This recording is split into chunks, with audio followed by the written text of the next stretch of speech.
The information provided in this podcast is for general knowledge and informational purposes only. It does not constitute medical advice. Always consult with a qualified healthcare professional for diagnosis and treatment of any medical condition. The views and opinions expressed by guests are their own and do not necessarily reflect the views of the Unplugged Healthcast or Dr. Wall. You can stay healthy for a lifetime with food, water, and sunlight. You have to drink clean water. You need to be active and outside. And if your immune system is down, do not get a shot. If you're feeling weak or sick or you're older, I would definitely not get a shot because that's when you're most susceptible. You have more dead and dying tissue when you're weak or sick. As far as the flu shot, it's a no-brainer. Wouldn't get it, wouldn't give it to my dog. Neck pain, backaches, headaches, fatigue, the list goes on, and you're likely on it. Tired of the broken system and big pharma? We offer logical solutions, teach you to think critically, and empower you to reclaim your health. Welcome to the Unplugged Healthcast with Dr. Kevin Wall. Good morning. Welcome back to the Unplugged Healthcast. We're glad you're back. I am your host, Dr. Kevin Wall.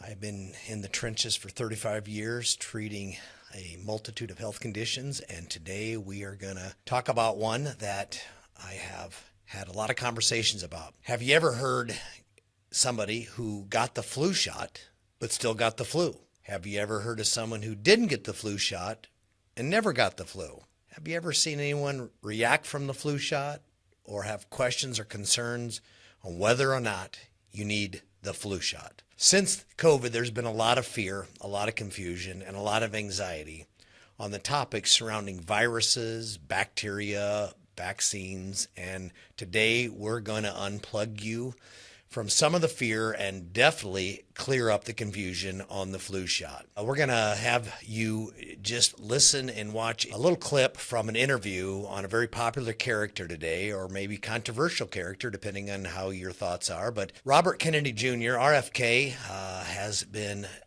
appointed to oversee a lot of the Food and Drug Administration and the issues relative to our health in America, and he has an opinion on the flu shot. Let's take a look.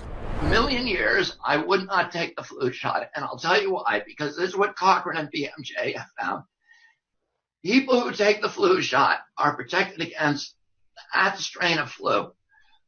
They're 4.4 times more likely to get a non-flu infection. And you might find, and a lot of people do, that they get the flu shot and then they get sick. They're usually not getting the flu, or getting something that is indistinguishable from the flu, because the flu shot gives you something called pathogenic priming. It injures your immune system so that you're more likely to get a non-flu viral upper respiratory infection. In fact, the Pentagon published a story, and you can cite this, it's by Wolfe, W-O-L-F-E, in January of this year, in which they said that the flu shot not only primes you for flu, but it primes you for coronavirus. If you get, they gave flu, they had a placebo group and they had a vaccine group because they wanted for military readiness to see if the flu shot was prophylactic against coronavirus. What they found is actually the people who got the flu shot were 36% more likely to get coronavirus. And that's not a lone study. We found 6 other major studies that say the same thing. If you get the flu shot, you're more likely to get coronavirus. You know, look, all you have to do, Alan, and this is what Cochrane said, is look what's happened to longevity in the elderly since we started mandating the flu shot to elderly people. Those are the people, their life expectancy has dramatically gone down as the flu shot proliferated.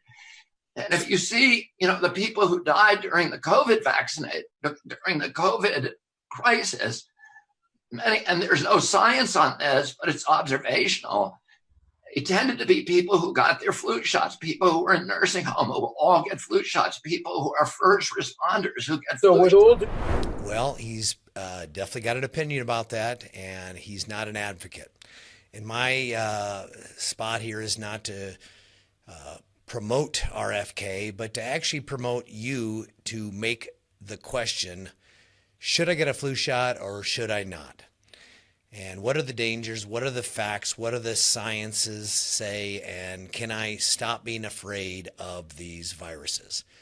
Here we go. I got 4 simple answers for you. And this is going to be, for me, a no-brainer because it is no, would never get a flu shot, wouldn't give it to my worst enemy. Here's why.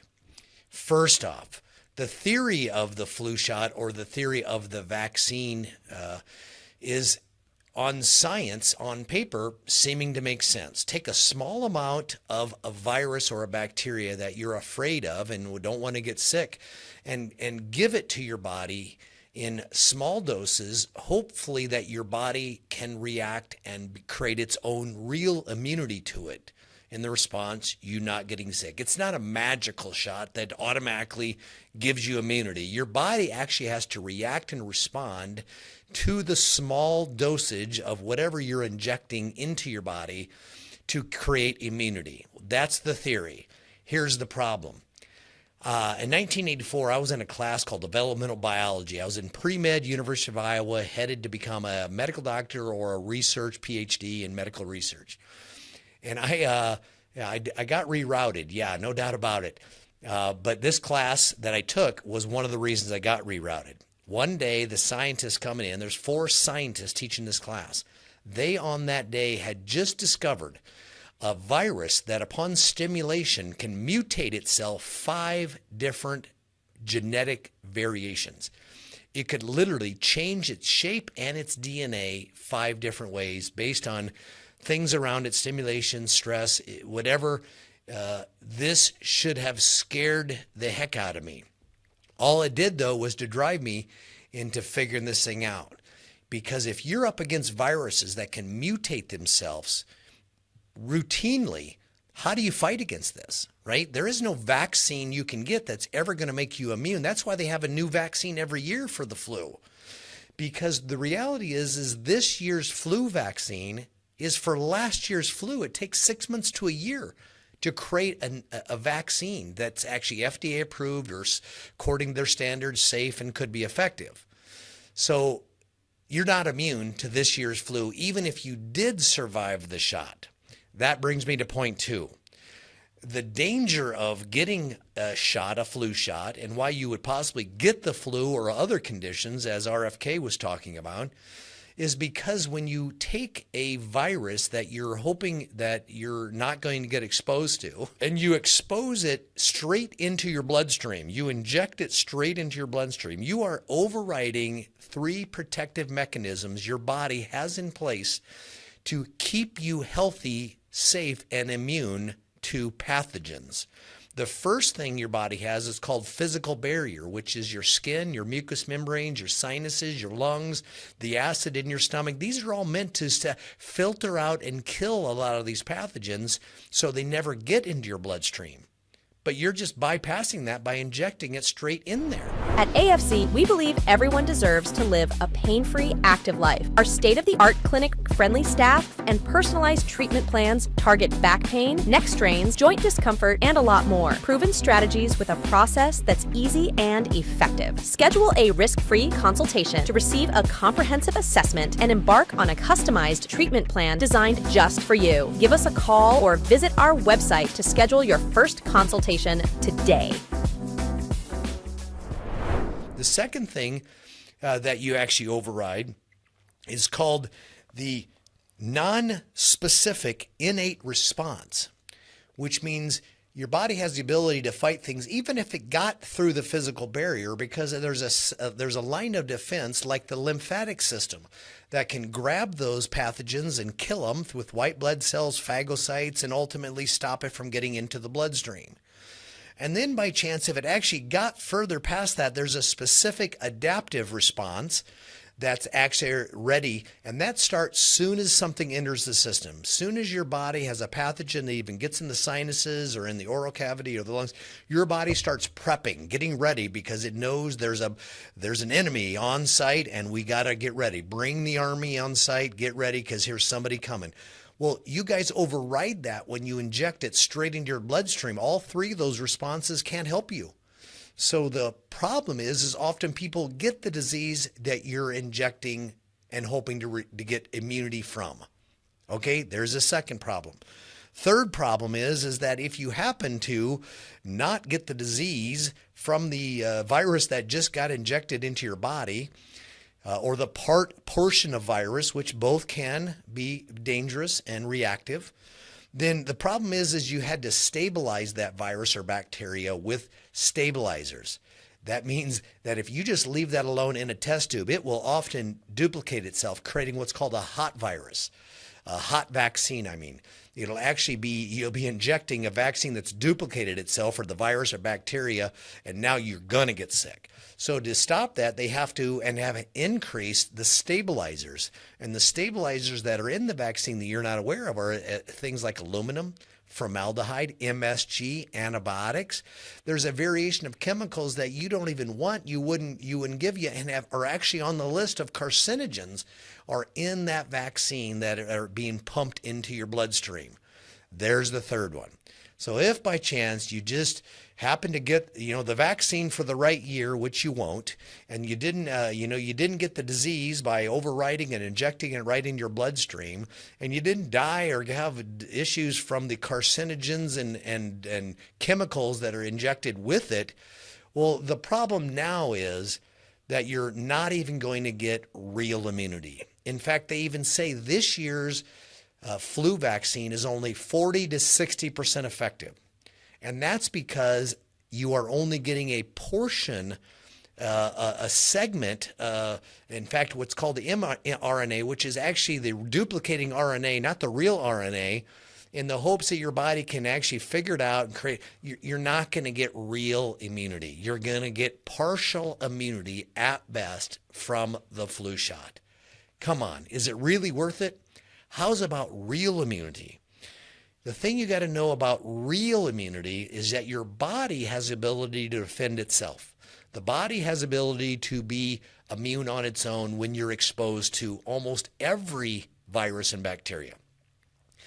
But the difference you have to know is that viruses and bacteria, and all research proves this, can only infect dead and dying tissue, weak tissues that are decaying or unhealthy. That's why in your refrigerator, you don't get mold growing for like 4 or 5 days after the material in there starts to break down. Or if it's sitting out in the counter with no refrigeration, you'll get mold quickly as it breaks down.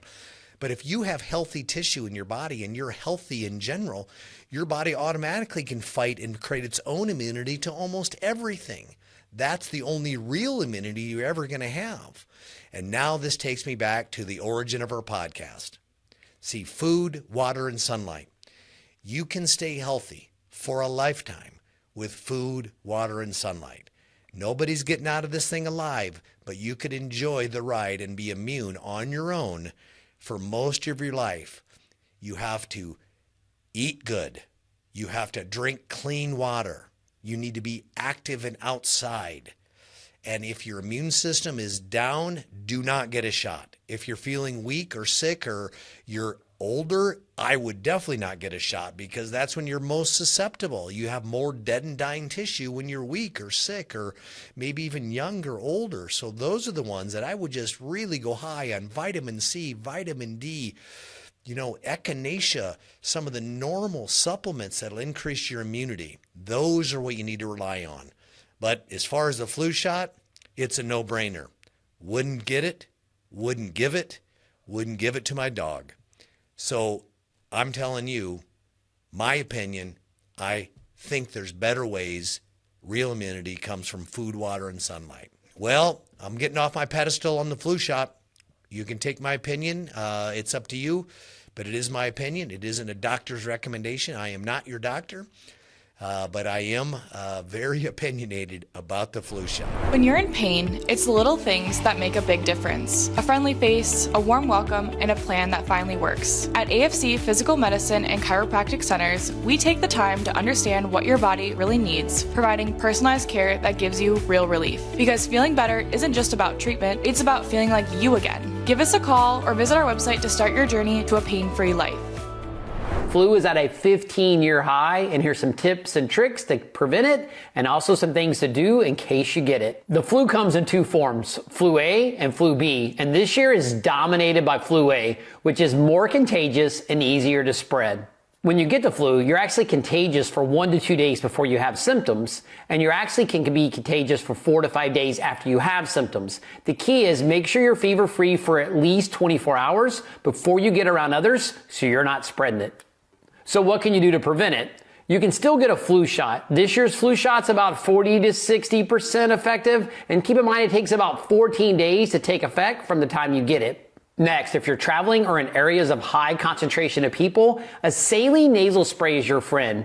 Couple sprays of a saline nasal spray before you get into crowds and after can actually hydrate the nasal passages and flush those so you have less risk of the flu virus causing an infection. And final things to prevent the flu is drink plenty of water, get a lot of sleep, and consider a supplement like our Immune Daily Support, which helps improve the immune system by having adequate amount of vitamin D, vitamin C, zinc, N-acetylcysteine, and quercetin. And finally, if you get the flu, my go-to product is Viracid.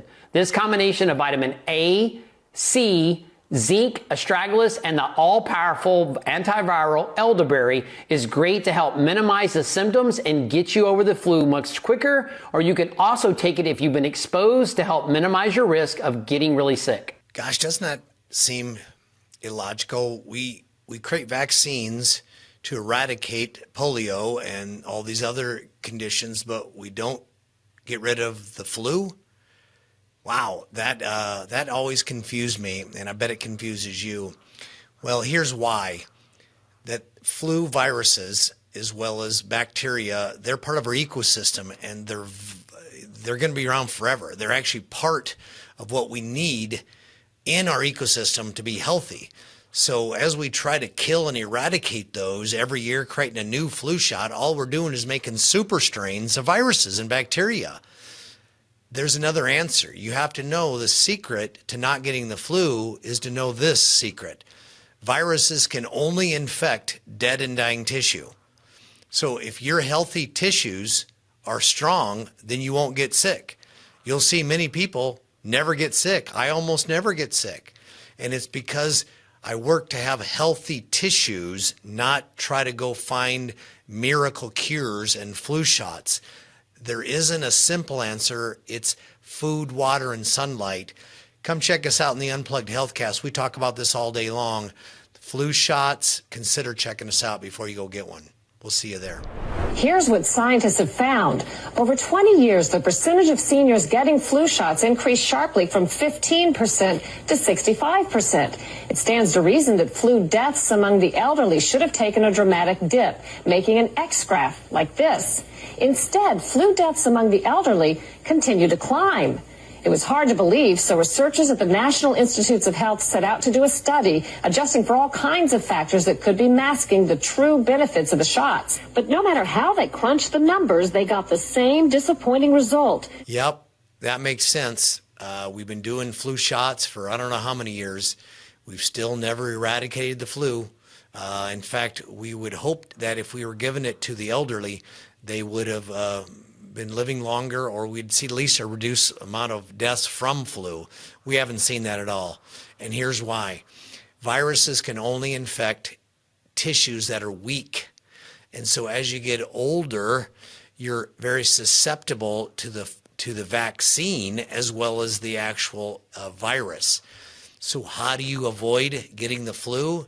You have to do everything you can to be healthy. That means eating really well, exercising, infrared saunas, being outside, going to a chiropractor. You'd be shocked to see how much that increases your immune system. You can be healthy for a lifetime. I'm telling you, I almost never get sick. And it's not because I'm some unbelievable specimen. It's because I understand food, water, and sunlight makes healthy plants. And if you're sick, you get sick. You don't get sick from viruses. They're always here. They're always going to be here. They're getting stronger every year. So you better get stronger too. Come check us out at the Unplugged Healthcast. we'll teach you how. Well, on the show, we take calls from people. If you'd like to be a caller on the show, you'd like to leave us a message or a text, we'll answer your questions on the show with professionals and doctors that we bring on as guests. So go to drkevinwall.com and look at that. And if you're on the show now, if you are getting any value out of this, feel there's something worthy of sharing, please share it with others, because a lot of people out there are getting these shots, getting sick, don't understand it. They're getting the shot, still getting the flu, getting the shot and getting the flu. Send them our podcast, share it, subscribe, follow, please. And if you want, go to drkevinwall.com and you can leave us a message. All right, well, we have a couple of questions from a couple of people. We have Mark in Philadelphia. He asked, I have had lower back pain for the past 2 years. Recently, I have developed left hip pain and tingling into my left hamstring. Could this be from my lower back? Well, this is either going to be from your lower back. Either you have a disc issue going on or you have a postural malformation biomechanically. The spine has been shifted, pinching the nerves down there, going down the back of your leg. That's called sciatica. Or that nerve is being impinged probably at the piriformis muscle, and that can be dealt with physical therapy and stretching, exercise, massage, trigger point therapy. All those things can really help that thing, but if it's not getting better, I'd get an x-ray, maybe an MRI of that thing. All right, we have one more question that is coming from a caller from our show. Let's see if we can get her on. Hi, Doc. I get an increased amount of headaches when the barometric pressure changes. Are there things that I can do to relieve the symptoms quickly? All right. Well, that's a great question. A lot of people get headaches. We had a headache podcast. If you deal with headaches, please go back and watch our headache podcast. But in this case, this person gets headaches more often when the barometric pressure changes. Well, that's for sure an issue relative to a neck problem, because when your body can't adapt to its surrounding, that's called the law of homeostasis, and the law has been broken. And what keeps that healthy, where your body can adapt to its environment, whether you go up and down in a plane or weather changes or it's hot or cold or a storm comes in, if you're feeling joint aches or back aches or headaches during that time period, I'm telling you, your nervous system is interfered with. There's something wrong most of the time with the upper part of your neck. But if actually you're having the headache in the area of change of pressure, her question was, what can she do? Well, I tell you what, you can definitely stretch your neck. You can actually just gently pull on your ears or try to get your eardrums to equilibrate. Sometimes that will help it. Often the eustachian tube is blocked, and ultimately you need to get that released, and pulling on your ears and stretching your neck and drinking a lot of water. But unfortunately, that doesn't really resolve until your neck gets fixed. That's just been my experience. I've seen a lot of that. I fixed it almost 100% of the time. So don't live with headaches. Don't live with lower back pain. They can be resolved. The fact that you actually live this way and have been told there's no answers or it's genetics, I just don't buy that. I don't believe that. I think there's solutions and good doctors out there. But here's a plan that I guarantee will fail doing nothing. That always fails. So do something. And hopefully it's something more natural, more logical, more functional. But until the next Unplugged Healthcast, this is Dr. Wall. I'm signing out. Until next time, be blessed, be healthy. We'll see you again soon.